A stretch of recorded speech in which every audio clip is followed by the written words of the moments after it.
tonight, yeah. Good luck, baby. Treat you right. Slide. I've been thinking about your love tonight. Man, it's your boy DeNo Jonez, aka DeNo Baby Man. Hey, we live right now. Had to go ahead and drop me another video. It been a few months since I dropped the video, and today's video is going to be about my kidney journey, my transplant journey. When I found out I had kidney failure, stage 4 kidney failure at that. So before we get started, go ahead, subscribe, like, share, tell your friends, your people, your cousin, your auntie down the street, uncle, you know what I'm saying, whoever. Tap in, and hopefully this story, you know what I'm saying, touches you and you want to enlighten somebody else about this journey. So I found out about my kidney failure. It was 2019 is when I found out. Like I was cool for a minute. Like I was trying to get to 200 solid. Like I was trying to, gain weight. I was working at the airport at that time, and like I was really trying to gain weight. Like I had muscle. I'm talking about I'm lifting almost 100-pound, 150-pound bags in airplanes. You know what I'm saying? So, that life was cool because I was enjoying it. You know what I'm saying? But a lot of things was going on that I did not know about. So I ended up, I had a bad habit with drinking sodas, eating noodles all the time. Around that time, 2019 was a very awkward year for me. I had a lot of stress, you know what I'm saying? I was kind of into a depression mode. Didn't really feel up to, you know what I'm saying, dealing with nobody. I was talking to somebody, but I had a lot going on. I was talking to 2 females at the same time, but that's another story to tell. But yeah, I ended up finding out about that because I used to have migraines really bad, like side temple migraines. I used to have migraines real bad, and I was always wondering damn, why my head hurts so bad? Why my head hurts so bad? And I'm thinking to myself dang, what's going on? I ain't really know what the problem was. I thought it was just, you know what I'm saying, I ain't eat or something, you know what I'm saying? So then it got to a point where it's everything I eat or everything I put in, I throw back up. And I kept throwing it up. And I was thinking dang, I must got somebody pregnant or something. I'm thinking all other aspects instead of the figuring out exactly what's really going on, you know what I'm saying? So it was a day that I was at home.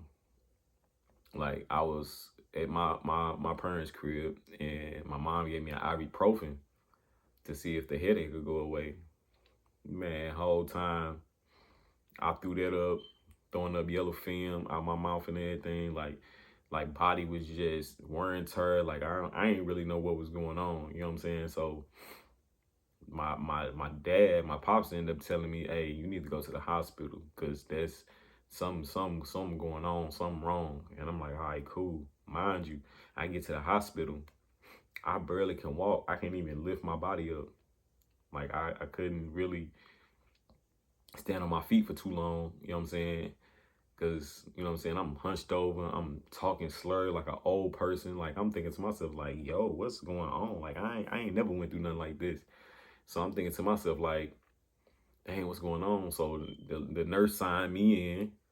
She signed me in and everything. And she ended up taking my blood pressure. Hey, we're going to get your blood pressure first, and then we're going to go from there.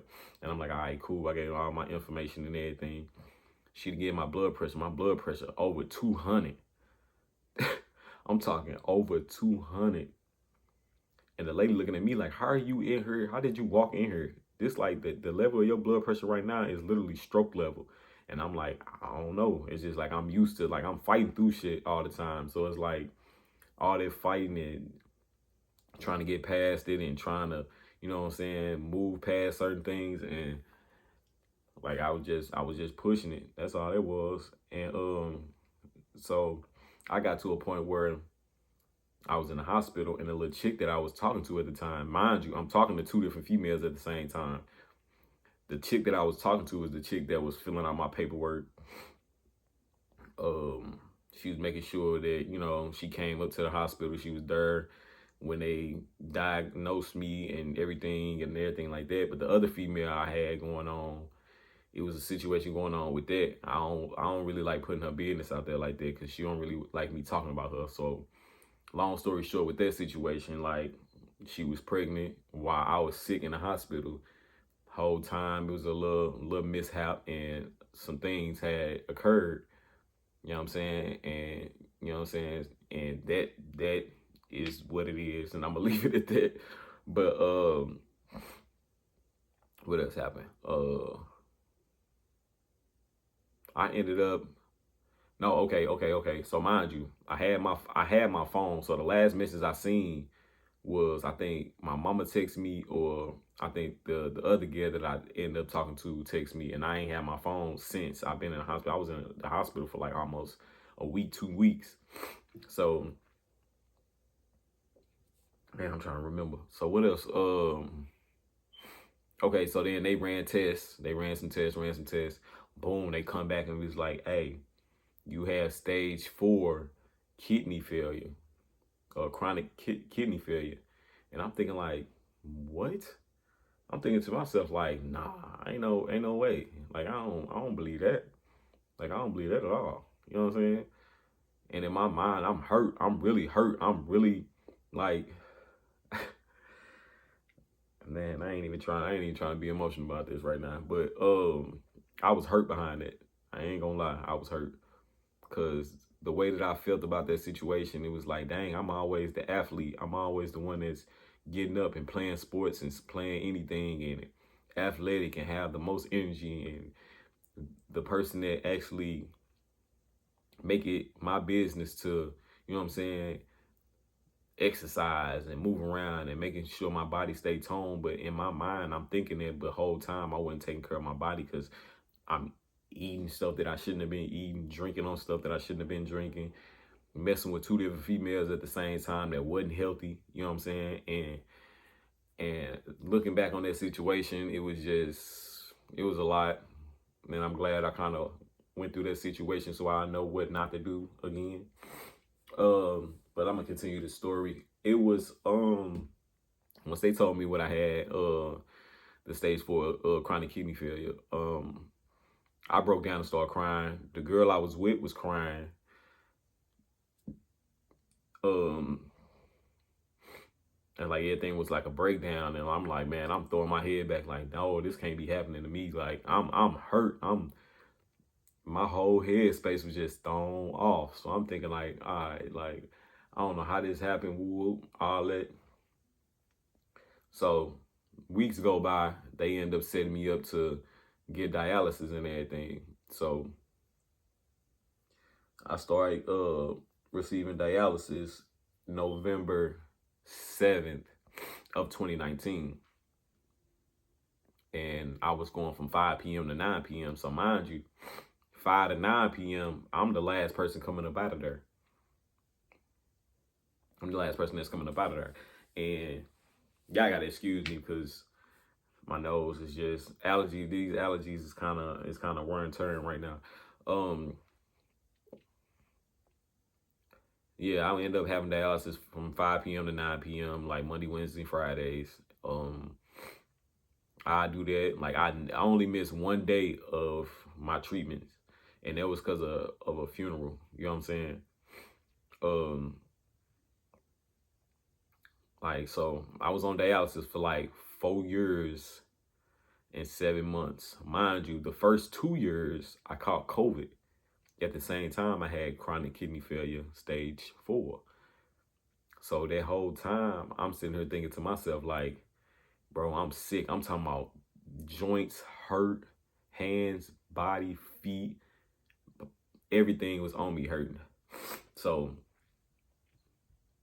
when I say everything was hurting, I'm talking about everything was on my body hurting like a mug. So that whole time I had to go to the hospital for that. And it was a situation that went on with that little situation, and like I was just telling myself like I gotta chill, I gotta stop doing the things that I'm doing, like I got a new leash on life and everything. And this was around the time when the other female had a little situation that I was texting that wasn't there. She the one that took me to the hospital when I found out I had COVID. And while I was with her, like, you know what I'm saying, like she got to a point where she felt like I've been on bullshit, you know what I'm saying? And she was gonna leave me up there. She dropped me off, leave me up there. Let me run it back. She came to my house, made me put some clothes on, helped me put my clothes on, got me out the house, took me to the hospital.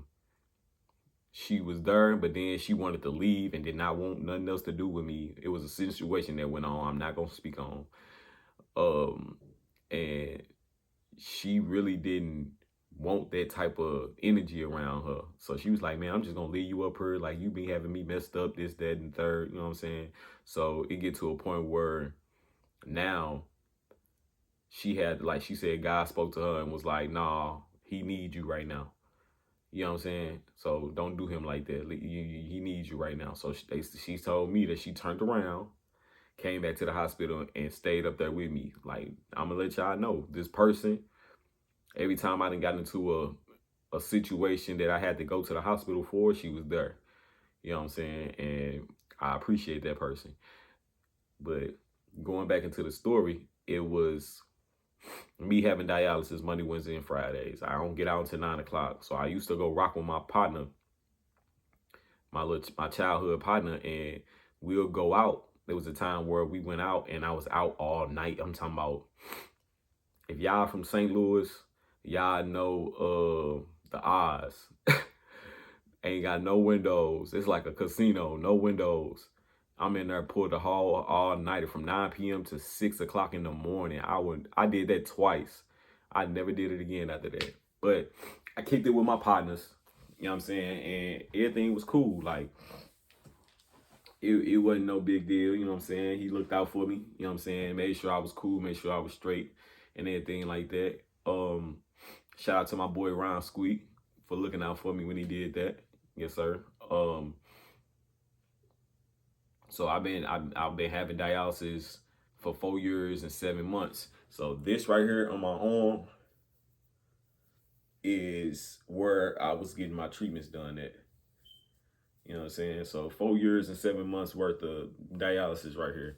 So I show people the wound, and a lot of people be like, oh dang, like I'm so sorry. I'm like, man, no, you cool. Don't feel sorry for me. I don't want you to feel sorry. I don't want nobody feeling sorry for me in that situation. Because I put myself in that situation, so I don't want nobody to feel sorry for me. You know what I'm saying? Don't feel sorry for me for a situation that I caused. You know what I'm saying? I caused that situation, and I have to deal with those consequences. And I dealt with it. And I'm still learning and dealing with consequences as we continue on my journey that I'm healing on. So, long story short, I end up getting a phone call last year in 2024. And it was, mind you, I was still smoking. I was still doing me, drinking, not even current. I ain't even gonna lie to y'all, mind you, before July, but it was July 7th, 2024 when I got that call. But before that, I was still doing things that I shouldn't have been doing. You know what I'm saying? I was still moving around, still being careless, not being responsible, not being respectful to myself. So I had to, you know, crunch down, because 9 times out of 10, I was still smoking. Mind you, I was smoking the day that they called. Mind you, I smoked that day twice. So it was like 6 in the morning. I'm on my way home smoking. Boom, put it out. I came in the house. I laid in the bed. I'm asleep. Boom. People calling my phone. Now, when I'm asleep, I don't answer my phone. Don't call me. Call me when I wake up. Call me around 12, 11 o'clock. That's the time I get up. And whole time, the transplant coordinators was calling me, and I didn't know that. So my mom came in my room and was like, "Hey, Dante." I'm like, "Huh?" "Hey, the transplant people on the phone. They say they got a kidney for you. They need you to come in right now, this morning. Let's go." I'm like, "Huh?" Mind you, I'm still fried. Mind you, I'm still fried. I'm like this, laying just like this. I'm like, "Huh?" I'm like, "You say what?" I'm like, "Man, bet." But mind you, pause right here. I'm finna tell y'all how God work, bro. I'm finna tell y'all how God work. Before July 7th, 2024, I said a prayer. And I prayed to God because I was going through a situation where I felt like I needed to make more money. I need to go back to working full time. I need to, you know what I'm saying, receive this kidney so I can be able to work full time and make more money. I said a prayer to God and asked him, "Lord, God, please, I beg you. I really pray. I pray for a kidney, that I receive a kidney transplant so I can go back to work full time, so I can make money to provide for my son. My right hand to Jesus Christ, he can strike me down right now. He can strike me down right now." I said that prayer before July 7th of 2024. I'm putting that date. No lie, I'm putting July 7th, 2024, and I'm tatting it on my arm because I'm gonna tell y'all, bro, he real. He real, bro. I ain't even gonna cap with you. He real, bro. He real. And and trust me, I'm still healing and growing. I still got things that I need to work on that I know God to understand. You know what I'm saying? But things take time, and healing and growing takes patience. You know what I'm saying? So with that being said, I received my kidney July 7th of 2024. It took about 5 to 9 hours. I was in surgery for like 5 to 9 hours. And it was so crazy because it was like they was asking me, like, "Oh, are you ready? Are you ready?" Mind you, I'm fried in the hospital. Like, I'm not telling nobody nothing. I'm just like, excuse me, I'm just in the hospital, like, yeah, I'm ready. I'm just ready to get it over with. I'm just ready to get it over with. That's what I'm steady telling them. I'm just ready to get it over with. I'm like, "You don't seem like you're excited." I said, "No, I'm excited. It's just I'm just tired." I ain't even tell them what the reason was, because 9 times out of 10, if I would have told them, they probably wouldn't have gave it to me. But then they was like, because the only people that was up there with me was my ex at the time and my mama. You know what I'm saying? Shout out to them. You know what I'm saying? Shout out to my ex and my mama. You know what I'm saying? That's a whole lot of support right there, and I appreciate them. Like, no cap, I appreciate them. Um, hmm. I'm trying my best not to get emotional, because it's a whole lot that played a part in that situation, and I thank my ex, like, wholeheartedly. You know what I'm saying? Because if it wasn't for her, I don't know how I would have got through that. Like, I ain't even gonna lie. I was in so much pain, bro. Like, I ain't gonna lie. After that surgery was over with, I woke up. Yeah, I'm finna show y'all exactly how I woke up. I woke up, mind you, my ex on the right side of me, which is y'all left, and the nurse is on the left of me. My mama was standing up next to me. So mind you, I'm like this. I'm waking up out my sleep. I'm looking up. I'm like, man. I'm like, I'm touching my side, like, yo. And I'm looking. I look over. My ex sitting over there in the corner. My mom's standing next to me. It's dark. It's nighttime. Nurse is next to me. "You okay? You doing okay?" I'm like, "Yeah, I'm good. That was a good little sleep." You know what I'm saying?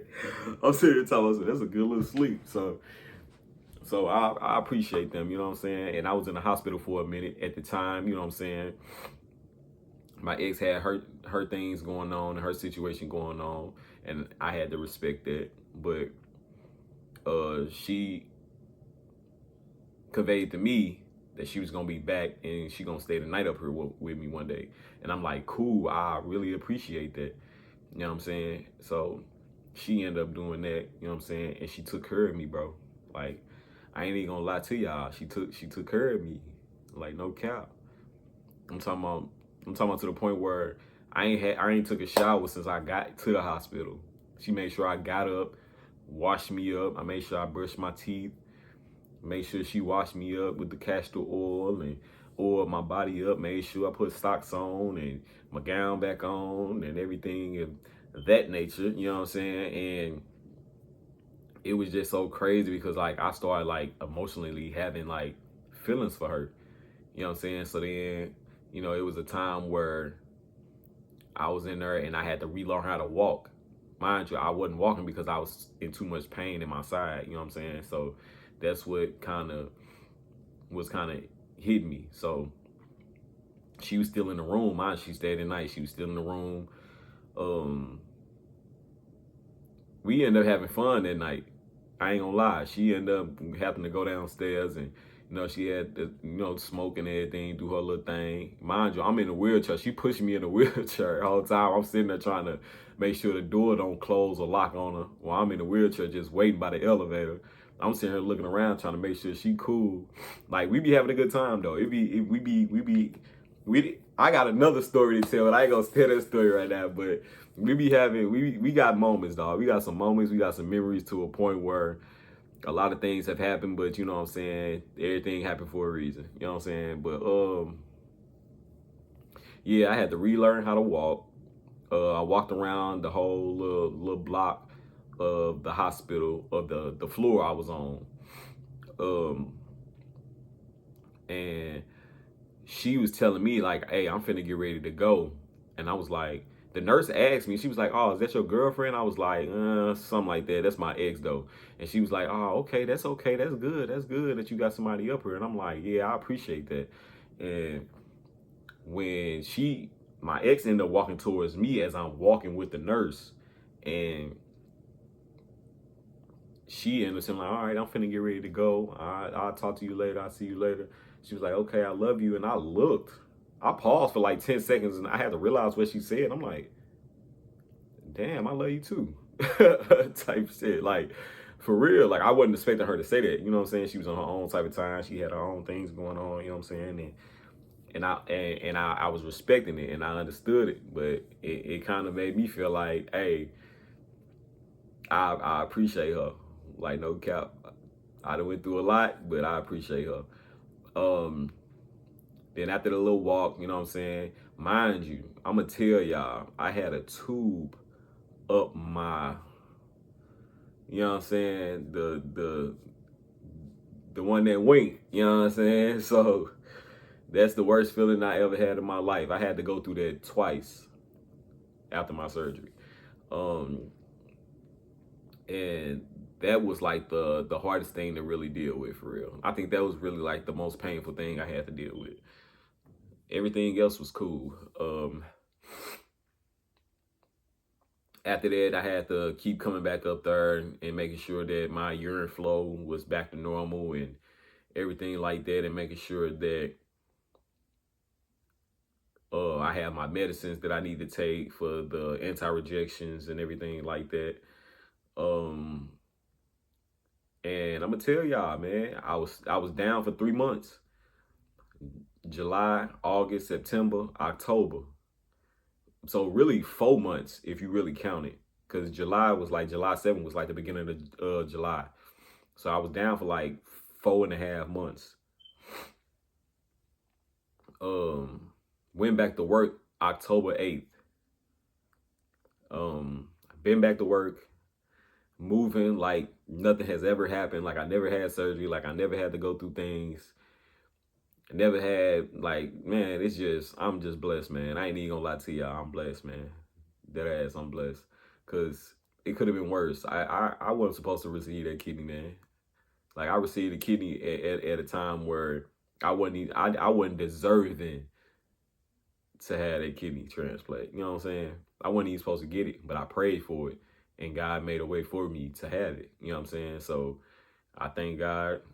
I thank my family, my ex, my friends, the people that was around, everybody that was willing to help me on that journey when I was healing and trying to actually bounce back from that pain that I was going through and dealing with. You know what I'm saying? And it was just, I don't know. It was just crazy, man. I don't know. Like that story time. I ain't gonna lie. That story time is a real testimony for me. You know what I'm saying? That's a real testimony for me, and I'm gonna keep it G with y'all. So I'm gonna go. I'm gonna show y'all something real quick. So this is where I had my transplant at. You know what I'm saying? So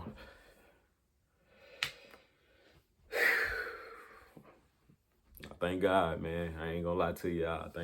Thank God for everything, dog.